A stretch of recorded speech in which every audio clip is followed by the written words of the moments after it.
기도합니다. 오늘도 우리와 함께 하시는 주님을 신뢰합니다. 높임 받으시기에 합당하신 주님, 온 세상과 만국 위의 왕 되신 주님, 그분의 이름을 높여드립니다. 이 시간에 오셔서 우리의 심령 가운데 말씀하시고 인치듯이 교훈하셔서 깨닫게 하여 주시옵소서. 예수님 이름으로 기도합니다.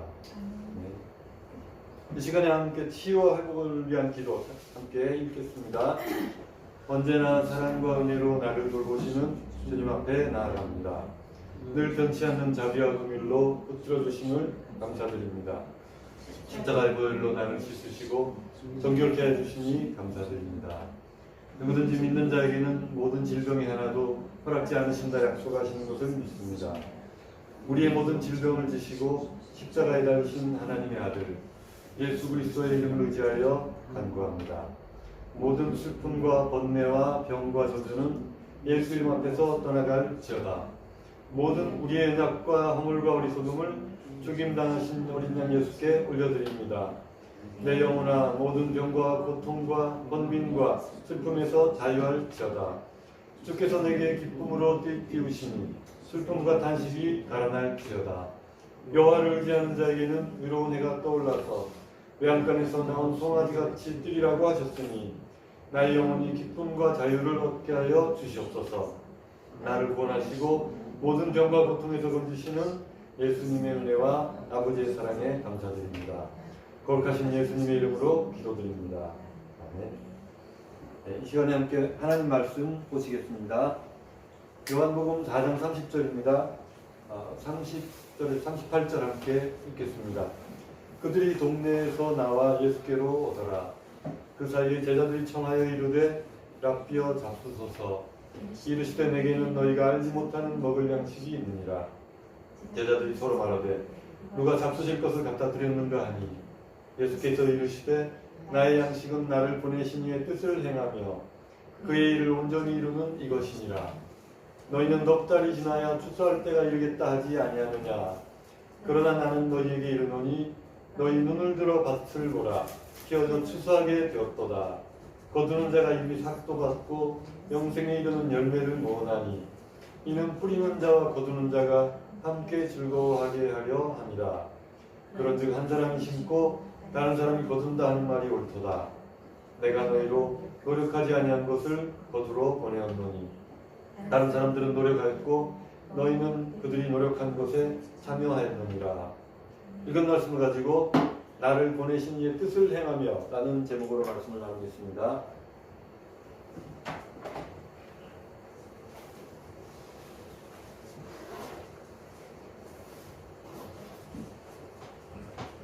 제목만 읽으면 이게 무슨 말인가 라는 생각이 들 것입니다. 나를 보내신 이는 또 누구고 또 그분의 뜻은 또 뭔가, 이게 이제 생각이 들 겁니다. 예수님을 보내신 분은 다름 아닌 하나님이시죠. 아버지 하나님, 그 아들 예수님.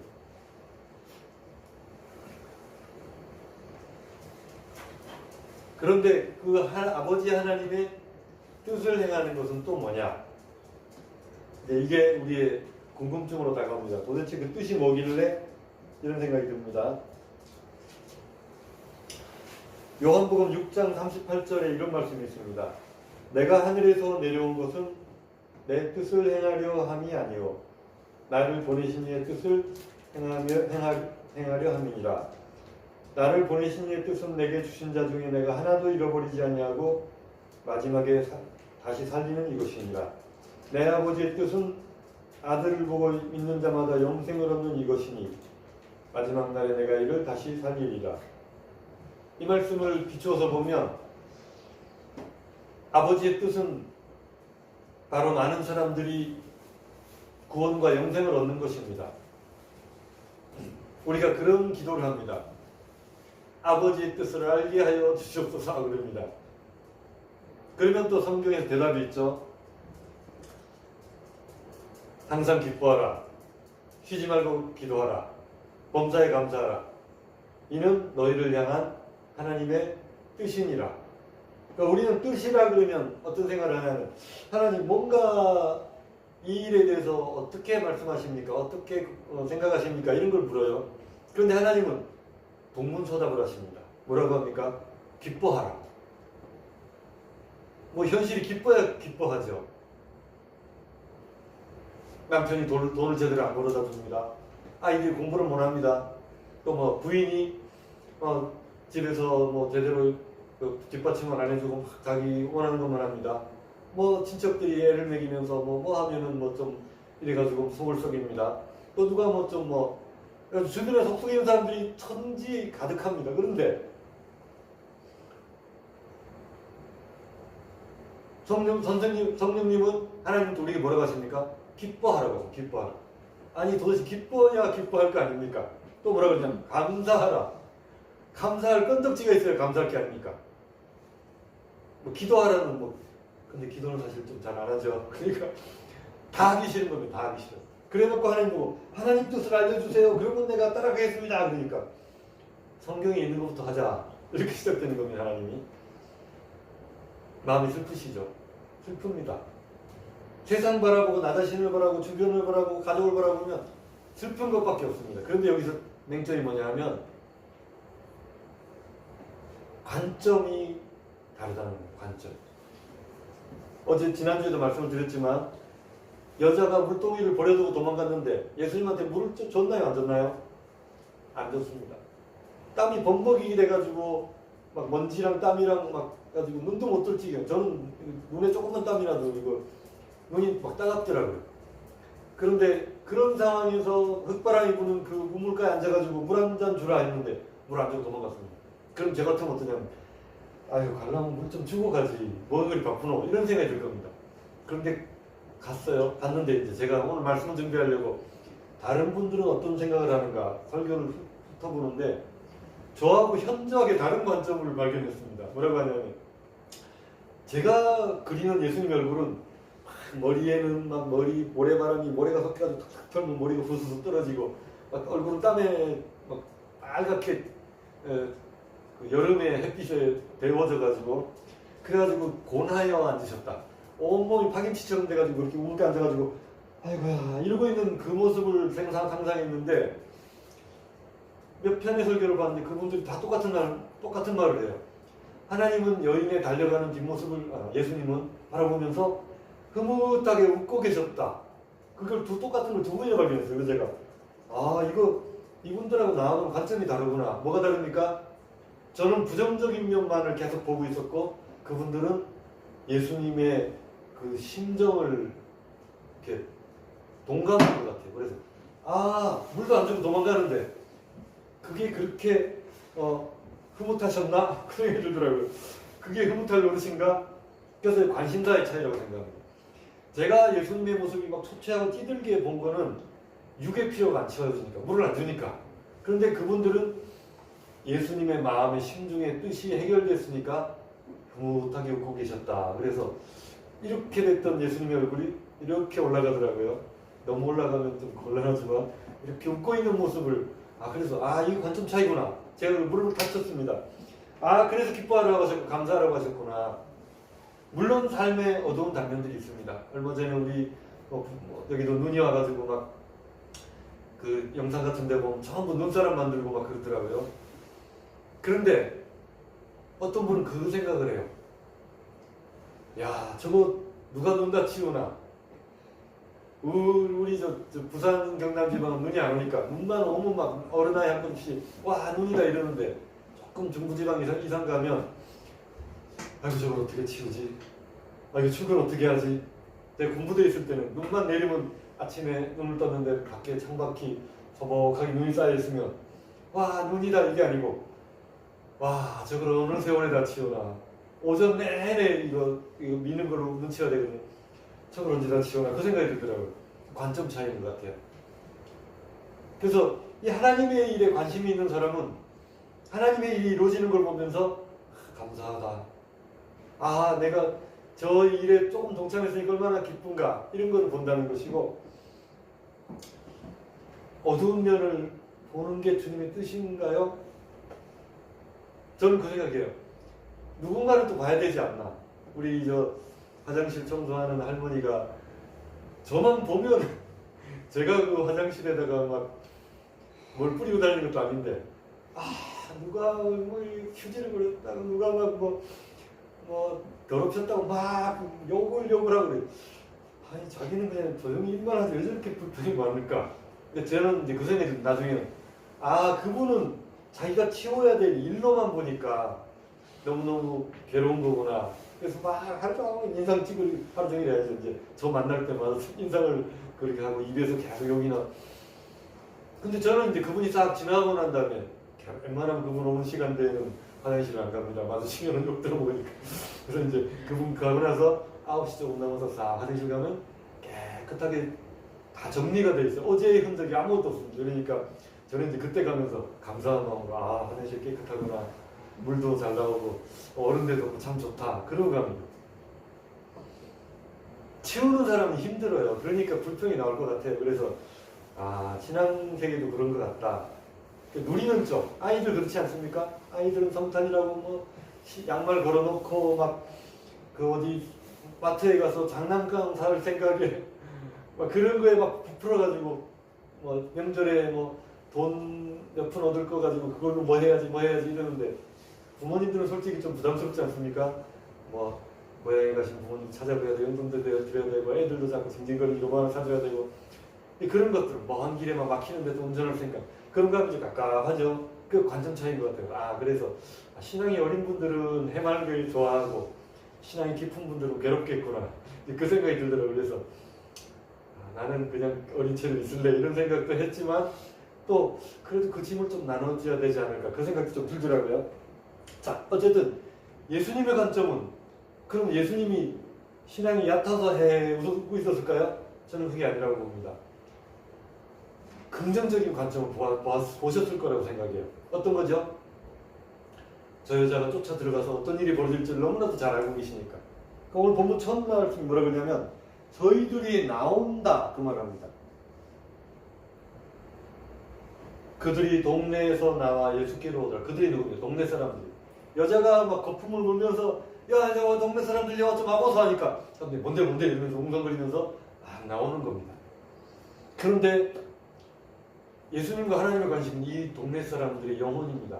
저들 중에 하나라도 구원받을 수 있으면 아버지의 마음, 그 뜻을 이루어드리는 거니까 아버지는 그거 바라보시면서 그래 이제 오네. 그렇지 내가 지금 이때를 기다렸어. 이거고 예수님은 하나님 쳐다보면서 그랬을 것 같아요. 싱긋이 웃으면서 오네요. 제가 좀 말 좀 잘 풀어갔죠. 그러니까 그러네. 참 잘하네. 뭐 그러셨을 것 같아요.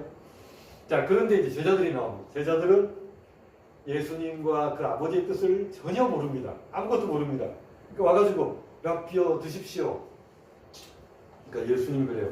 야 나는 먹을 게 있어. 자 여인한테는 물로 시작했는데 제자들한테는 뭘로 시작합니까? 먹을 양식으로 시작합니다. 그래가지고 아니 여인은 보내서 사람들을 끌어오는 그거라도 있지. 제자들은 왜 할까요? 제자들을 잘 교육시켜놔야 유대와 사마리아와 땅끝까지 복음이 전파된다는 것입니다. 그리고 그 제자들이 기록한 성경이 오늘날 오고 오는 세대에 우리에게까지 전해진단 말입니다.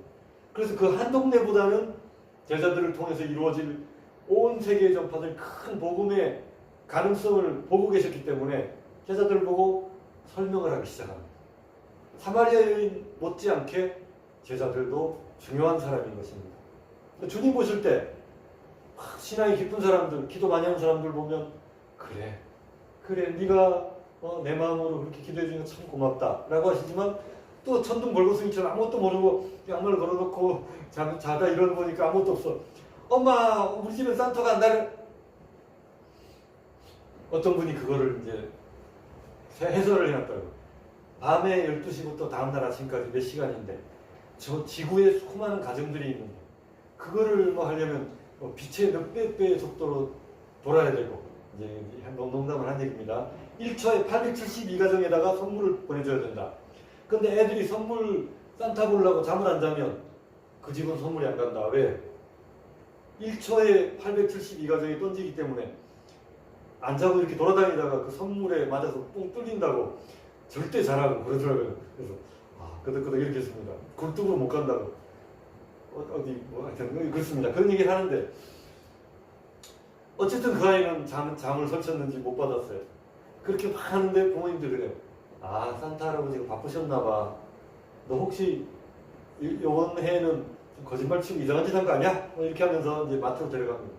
그러면 또 뭣도 모르고 이제 막 가죠. 그 조금 큰 애는 아이고 참 엄마 아빠 연극 잘하시네. 뭐 이렇게 아는 애들은 알죠. 그러면서 이제 선물도 사주고 합니다. 그런 뭐 마음이 어쨌건 간에 주님께서는 우리에게 뭔가를 알려주시고 싶은 겁니다. 이 본문을 통해서. 뭘 그리 알려주시고 싶을까요? 굳이 그런 걸 또 알려주셔야 될까요? 그냥 예수님께 천국 가면 되지. 뭘 복잡하게 물이라 그랬다가 뭐 양식이라 했다가 굳이 알아야 됩니까? 그게 제자들 마음입니다. 제자들이 서로 수군거립니다. 양식이 있단다. 누가 뭐 드렸나?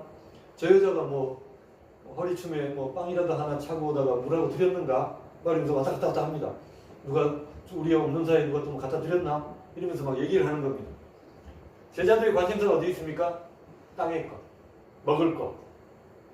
항상 그래왔어요. 제자들은 항상 천지분별을 못합니다. 나는 섬기러 왔노라. 그러니까 제자들은 뒤에 앉아가지고 누가 크노? 네가 크니 내가 크니 도덕키제 거. 주님이 한숨을 땀이 꺼지기 쉬셨을 거죠. 아이고 저것들 언제 철들까. 그게 우리 모습이죠. 바리새인의 누룩을 주의하라. 그러니까 또 이거 누룩은 빵 관련이니까 야 빵 가져왔는데 예수님 어떻게 알고 하여튼 그 먹을 거 없는 건 잘도 아셔. 그래서 수근거리니까 누룩은 그 교훈이다. 바리새인의 교훈을 조심하란 말이다. 그러니까 항상 예수님하고 제자들은 평행선입니다. 관심사가 뭘까요? 우리는 아닐까요? 우리는 제자보다 조금 나을까요? 50보 100보일 것 같습니다. 우리가 뭐 기도를 많이 한다는 둥, 뭐 좀 성경을 많이 읽었다는 둥 그래도 여전히 우리 마음은 주님으로부터 멀리 있는 것을 우리가 가끔 발견합니다. 자, 예수님이 설명을 합니다. 이제 설명 들어갑니다. 내 양식은 먹을 게 아니야. 하나님의 뜻을 행하는 게 오늘 제목이죠. 하나님의 뜻을 행하는 게 내 양식이다. 하나님 뜻이 뭐라겠습니까? 많은 사람들로 구원과 영생을 얻게 하는 것. 그러니까 하나님이 어떻게 해서든지 예수님을 통해서 양식을 주기 원합니다. 그런데 참 안타까운 사실은 그 양식, 물과 떡은 무엇입니까? 떡과 물은 무엇입니까? 그분의 몸과 피입니다. 우리의 입으로 들어가는 그분의 양식은 예수님의 십자가, 몸과 피인 것입니다. 그래서 우리가 그분의 양식에 대해서 말할 때 그냥 허투루 말할 수는 없죠. 네. 숙연해 줄 수밖에 없습니다. 자신의 몸을 주셔서 우리를 먹이셨으니까. 그래서 조금 약간 심각해지기는 하는데 그래도 일단은 넘어갑시다. 오늘의 주제는 양식에 관련되니까 그분의 일을 온전히 이루는 것이다. 예수님이 이 말씀하실 때 겉으로는 그냥 이러저러 하다 설명을 하고 계셨지만 마음으로는 마음이 끝이 조금 아리지 않았을까. 그분의 뜻을 온전히 이루려면 자기가 죽어야 됩니다. 그러니까 예수님은 그 말씀하시는 와중에 바람이 불고 먼지가 날리는 그 우물가에 앉아서 제자들 천지를 모르는 제자들한테 설명하시면서 설명한다고 또 알아들었겠습니까? 제자들이 밝히 이르시되 저희들이 깨닫지 못하더라. 십자가 직전에도 깨닫지도 못하고 겟세마네 동산 예수님은 막 땀이 피가 들도록 기도하는데도 저기서 자고 있고 근데 이 우물가에서 제자들이 이 말을 알아들었을까요? 못 알아들었죠. 알아먹도 못하는데 귀가 있으나 듣지 못한 이 사람들에게 그분의 뜻을 이루어야 된다라고 할 때 십자가 생각할 때 얼마나 마음이 외로우셨을까? 답답하셨을까? 천지에 자신의 마음을 알아주는 사람이 없으니까 씁쓸하셨을까? 모르겠습니다. 그러나 그분은 분명한 목표의식이 있었습니다. 아버지의 뜻을 이루어야만 한다. 그게 내 사명이다. 내가 그것이 이 땅에 온 하나님의 계획이다. 이걸 너무나도 확실하게 붙들고 계셨기 때문에 아버지의 뜻을 이루어야 된다. 그분이 십자가로 이루셨기 때문에 오늘날 우리에게 주어진 아버지의 뜻은 감사와 기쁨과 간구로 바뀐 것입니다. 만약 그분이 요구를 못하고 가셨으면 바울처럼 그분의 남은 고난을 위해 내 육체에 치는구나 이런 기도를 드려야 돼요. 정말 피 터지는 고백을 해야 됩니다. 그런데 다행히도 바울이 그거를 이방인들에게 복음을 전하면서 이렇게 온 세상에다가 복음의 씨앗을 다 뿌렸어요. 그러니까 우리는 할 게 뭐 남았습니까? 추수할 때 뭘만 하냐면 그냥 우리는 거두기만 합니다. 노력 안 해도 거두기만 합니다. 이것만 남아. 다 해놨다 다 해놨어. 그러니까 뭐 너희는 뭐 특별히 저희는 뭘 할까요? 뭐 특별히 할 건 없네. 그냥 가서 주워와. 땅바닥에 이렇게 막 널려 있는 그 만나를 무슨 뭐 심었습니까? 파종을 했습니까? 뭐 잡초 뽑았습니까? 비료를 줬습니까? 아무것도 한 게 없는데 그냥 거두만 오지 않습니까? 그것도 마찬가지인 것 같습니다. 우리가 뭐 할 게 있냐? 뭐 할까요? 주님 물어보면 그냥 그 길바닥에 널려 있는 거 주워와라. 그게 이제 영혼 구원 사명인 것 같아요. 우리는 막 뭔가를 해야 됩니다. 내가 막 피땀을 흘려야 되고 막 예수님처럼 막 무슨 저 요나처럼 피토하는 설교를 해야 되고 예레미야처럼 막 눈물을 막 강같이 흘려야 되고 다 했어요. 다 선배들이 다 했습니다. 우리 뭐 할까요? 그럼 그냥 주소만 와. 그게 제자들하고 우리하고 비슷한 점입니다. 제자들은 성령 받고 나서 그걸 했습니다. 그러니까 앞에서 다 그러니까 정지 작업을 해놨기 때문에 우리는 그냥 열린 그 큰 넓은 길 따라 그냥 걸어가기만 하면 된다. 그래서 뭐를 좀 할까요? 물어보면 그러니까 대답을 뭐라고 하시냐? 우리가 어떻게 해야 하나님을 일을 하오리까? 그러니까 다 해놨는데 할 거 없는데 그럼 뭘 할까요? 나 그냥 믿어라. 하나님의 보내신 자를 믿는 것이 하나님의 일이니라. 나 믿어. 그거야. 그러니까 우리는 그 가벼운 짐을 지는 겁니다. 내 멍에는 쉽고 가벼움이라 수고하고 무거운 짐자. 우리가 막 멍에를 집니다. 특히 예수 믿을 때 어떤 종교적인 이런 걸로 자꾸 지는 것 같아요. 예전에 제가 생각했던 성경은 수면제, 기도는 따분하게 그지없는 시간, 찬양은 목 쉬는 시간. 그런데 제가 은혜 받고 마음이 바뀌고 나니까 말씀이 꿀같이 달아지고 기도는 즐겁고 재밌는 시간으로, 찬양은 정말 가슴 벅찬 고백의 시간으로 그렇게 바뀌더라고요. 아직도 그런 분들이 있을 겁니다. 말씀은 무슨 소리를 하는데 뭔 소리인지는 모르겠고 기도는 그냥 답답하고 깜깜하고 찬양 시간은 언제 끝나나 이런 시간일 수 있습니다. 그러나 괜찮아요. 그런 것들 다 안 해도 괜찮습니다. 이 얘기가 그냥 또 심지어는 와서 좀 주무셔도 괜찮아요. 피곤한데 어떤 분이 그래요.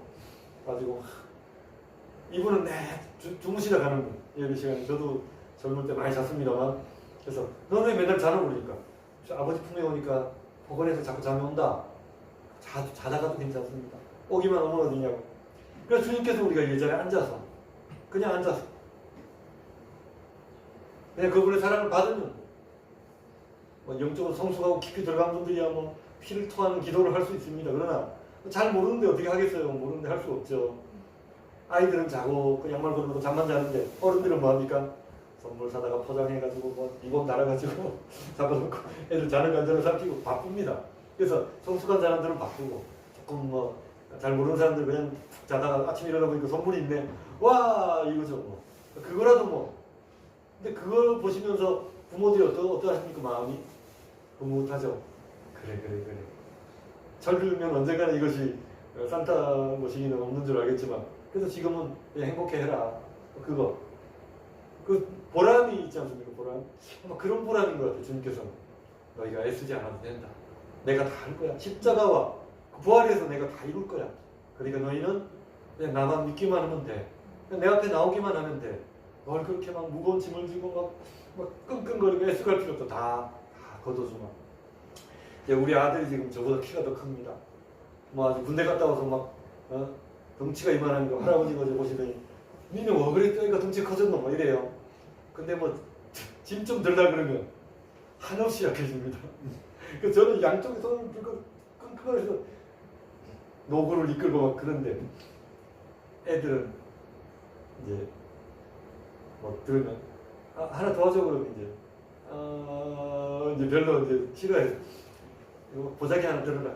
달랑달랑 들고 합니다. 그래서 부모는 그거 보면서 저 인간 저거는 덩치가 저만하고 나이가 들었으면 부모를 좀 도와야지 이런 생각이 아니고 그래 니 편하면 됐지. 나도 니 좀 나중에 부모 되면 너도 좀 좀 봐라 이러고 그렇지만 그 모습이 싫고 밉고 못된 마음이 들고 그러진 않아요. 아이들이 한없이 잡니다. 아침에 못 일어나요. 그래서 두들 깨우면서 니는 말이야 도대체가 언제 지금 그러지 않아요. 물 한 잔 먹이고 그래 피곤하네. 밤에 뭘 했는지는 모르고 만나려 그래도 맨날 피곤하네. 게임을 하는지 뭘 하는지 그래도 뭐 건강하니까 살아있으니까 공부 좀 못해도 뭐 취직이 잘못되면 지 탓이고 뭐 돈 못 벌면 제가 나중에 고생하겠지 뭐 그것까지 내가 책임질 일은 아니고 내가 어떻게 할 수도 없는 거고 그냥 지금 맡겨진 일만 열심히 충실하게 해라 그런 마음으로 이제 멀리서 바라보는 거죠. 애들이 중고등학교 넘어가면 부모 손을 떠나는 것 같아요. 품을 떠났을 때 할 수 있는 게 뭐 있겠습니까? 말을 한다고 듣겠습니까? 뭐 잔소리 한다고 걔들 변하겠습니까? 나도 못 바꾸는데 뭐 자식이 되겠죠. 그런데 이제 기도는 합니다. 하나님 그냥 버려두지 말아달라. 어떻게든지 좀 인간구시라고 살 수 있도록 해달라고 그렇게 기도를 합니다. 피가 맺히죠. 그런데 항상 응답은 그래요. 괜찮아. 네 자녀이기 전에 내 자녀잖아. 그렇죠. 네가 할 수 있는 게 뭐 있냐? 없죠. 나는 할 수 있는 게 있냐? 천지에 가득하죠. 그러면 어느 쪽을 택할래? 당연히 그쪽을 막 그럼 믿겨. 예. 그런 마음이 좀 편해지더라고요. 그런데 또 마음이 또 자꾸 올라와요. 아이고 저 인간 저거 어떻게 또 그러니까 계속 맡기는 삶, 계속 기도를 올려드리는 삶. 그러다 보니까 이제는 마음이 제가 좀 자유해집니다. 근데 이제 부모들 잘 안 되죠. 어떻게든지 막 잡아서 어떻게 하고 싶은데 전혀 이렇게 방임하면 좀 문제가 있지만 또 필요한 조언을 해주고 자녀 교육으로 이게 빠집니다만 결론을 짓습니다. 성경에 보면 그 얘기가 있더라고요. 신명기 8장에 보면 너를 낮추시며 줄이게 하시며 알지도 못하며 조상들도 알지 못하는 만나를 먹이신 것은 사람이 떡으로만 사는 것이 아니라 여호와의 입에서 나오는 모든 말씀으로 사는 것을 내가 알게 하려 하십니다. 이거 예수님이 마귀한테 한 말입니다. 사단이 시험하러 오니까 돌을 떡으로 만들어라 하니 하나님 말씀으로 살아. 근데 이게 얼마나 허황돼 보입니까? 무슨 말씀을 가지고 바람 이는 것 같은 그런 소리 같은데 예수님 하나님의 아들이신 그분이 마귀한테 그 얘기를 합니다. 신명기에 왜 이걸 기록했습니까? 광야를 지나는 동안 이스라엘 백성이 무슨 추수를 했습니까? 나가서 돈을 벌었습니까? 아무것도 한 게 없어요. 그냥 아침에 나가서 주워온 것 뿐입니다. 우리는 우리의 노력으로 뭔가를 살아간다고 생각하고 내 힘과 내 능력으로 살아간다고 생각하는데 지나온 길을 이렇게 뒤돌아보면 하나님이 나를 은혜로 지금까지 인도하셨구나 라는 생각. 그래서 저는 그 찬양 생각이 나요. 내 인생 여정 끝내어 강 건너 언덕 이를 때 하늘문 향해 하는 말 예수 인도하셨네. 매일 발걸음마다 예수 인도하셨네. 그 찬양이 있어요. 그래서 그거구나. 지금까지 인도하신 것처럼 앞으로도 인도하시리라. 또 한 해를 뒤돌아보면서 우리의 삶을 책임지시는 주님, 그분 앞에 맡기는 삶이 얼마나 행복하고 평안한 삶인가, 이런 것들. 그래서 자꾸 맡겨드리는 삶이 주님이 우리에게 원하시는 것 같아요. 그래서 아이들이 그럽니다. 엄마 어떻게 해야 돼? 아빠 어떻게 해야 돼요? 뭐 이왕 다 지난 거 어떡하냐? 뭐 이왕 일은 뭐 다 벌어졌고 엎질러진 물이고 마음에서 편하게 있으라 그러네. 이렇게 마음 편하게 있으면 되는데 이렇게 사람이 이제 애살이 많으니까 자꾸 뭘 해보려고. 오늘 주시는 말씀 무엇입니까? 사람이 떡으로만 살 것이 아니요 하나님의 말씀으로 살 것이다. 그래서 우리 애들한테 얘기를 합니다. 잘 듣진 않지만 너희가 다른 건 다 몰라도 예배 빠지지 말고 말씀은 좀 읽자. 그게 살 길인데 그 얘기는 한마디 해줍니다. 지금은 제자들처럼 기가 막혀서 못 알아듣지만 나중에 나이가 들고 좀 세월이 지나고 나서 그때 엄마 아빠가 그런 말을 했는데 말씀으로 돌아가야지. 예배 자리로 나가야지. 그렇게 성령께서 그 마음을 감화하시리라고 저는 믿어 의심하지 않습니다. 그래서 오늘 이 자리에 모인 분들 고민하고 괴로워하고 슬퍼하며 애통하고 좌절낙담하고 어려워하던 심령들이 주님 주시는 큰 평안으로 마치 온 도시에 매연이 가득하고 인간사가 복잡하지만 눈이 소복소복 내리면 그냥 다 하얀 천국처럼 변하는 그런 마음처럼 이 주님 오신 날을 하루 전날 주님의 은혜와 평화가 각 사람의 심령에 이런 큰 평안으로 내리시기를 주님의 이름으로 축원합니다. 기도하겠습니다.